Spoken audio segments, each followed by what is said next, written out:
Dollar ভাই হেডগুলা ভাঙতেছেন কে ভাই? এতদিন মানুষরে মেশিন সেকেন্ড হ্যান্ড মেশিন বেচা দেখাইছে, আজকে মেশিন কাটতে দেখামো। একটা মেশিন কাটলে মানে কয় টাকা, মানে একটা মেশিন কাইটা আসলে কয় টাকা আহে এটা মানুষকে দেখামো। যে আসলে পিস পিস করবো, পিস পিস করলে কয় টাকা আহে এটাই আমি মানুষকে দেখামো।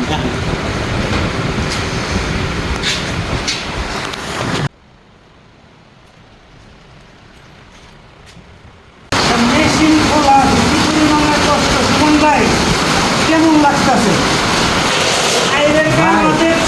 ভাই এই এমব্রয়ডারি মেশিন খোলা যে কী পরিমাণ কষ্টের, আপনার ধরতে যত আমার কষ্টের তার থেকে খুলতে তাতে কষ্ট নেই। মানে এটা একটা চ্যালেঞ্জ ছিল যে আসলে একটা মেশিন কাটতে আসলে কয় টাকা এটা দেখবো। এটা মানে কালকে মানে 10টার থেকে শুরু করে এখন প্রায় রাস্তায় 10টা বাইরে যেতে এখন পর্যন্ত এই যে এত দুঃখ খোলা হয়েছে আমার। ইনশাল্লাহ কালকের ভিতরে এটা প্যাকেট করার ইচ্ছা আছে, দেখি কী হয়। এগুলো দেখাও দিল অবস্থা মিলা সব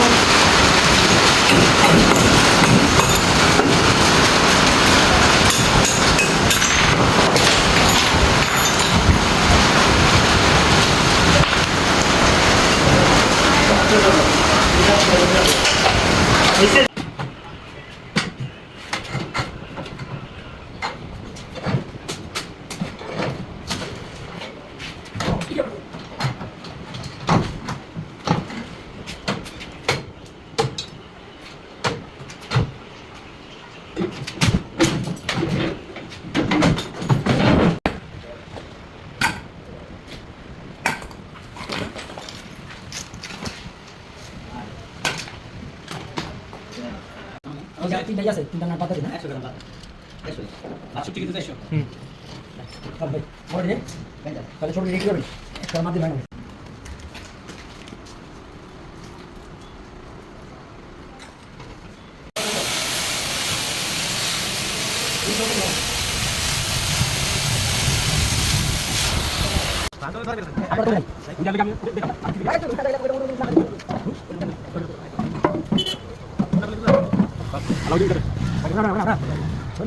সব শেষ, মেশিন কেটে বিক্রি করা হয়ে গেছে।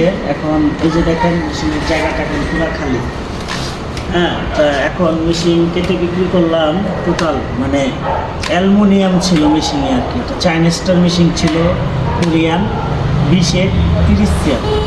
এইটাতে অ্যালুমিনিয়াম ছিল 128 কেজি, মানে 124 কেজি। এটা 330 টাকা করে কেজি বিক্রি করছি।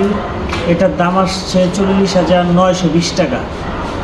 এরপরে কাস্টিং হয়েছে 45 কেজি। 45 কেজির দাম আসছে মানে 230 টাকা করে, 10,350 টাকা। এরপরে লোহা হয়েছে মাশাল্লাহ 2290 কেজি। 2290 কেজি লোহা এখানে আপনার 48 টাকা করে কেজি বিক্রি করছি আর কি। তো টোটাল এখানে আসছে 1,09,920 টাকা। তার ইলেকট্রনিক্স সেট আপটা বিক্রি করা হয়েছে 25,000।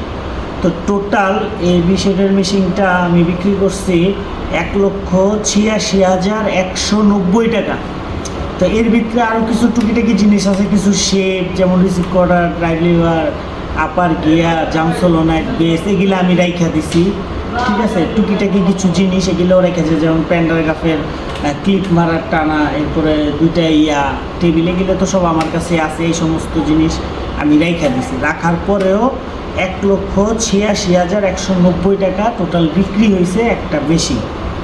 তো যাই হোক, এই মেশিনটা বিক্রি করতে যাওয়ার সময় অনেকে 1 লাখ টাকা, 1,20,000 টাকাও দাম করছে, এর বেশি কেউ দাম বলে নেই। কাইটা বিক্রি করাতে আর কি এই পরিমাণ বিক্রি করতে পারছি আর কি, রাখার পরেও। তো এটাই আর কি, এইটাই একটা ভিডিও বানানোর দরকার ছিল, যেটা নিয়ে বানাইলাম। ভালো থাকবেন সবাই, আসসালামু আলাইকুম।